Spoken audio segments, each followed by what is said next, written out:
খাদ্য হোক নিরাপদ, সুস্থ থাকুক জনগণ। এই প্রতিপাদ্যে ৮ম জাতীয় নিরাপদ খাদ্য দিবস উদযাপন উপলক্ষে সাতক্ষীরায় সেমিনার অনুষ্ঠিত হয়েছে।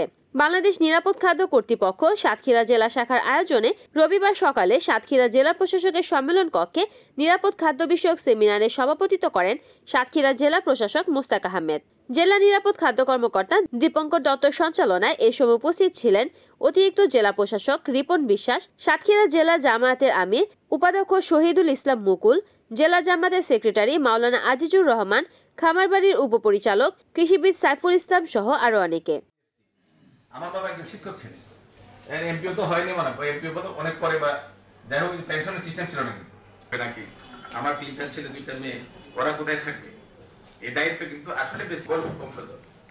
এবং রিপোর্ট করেছেন সাতক্ষীরা প্রতিনিধি আব্দুর রশিদ, NN টিভি।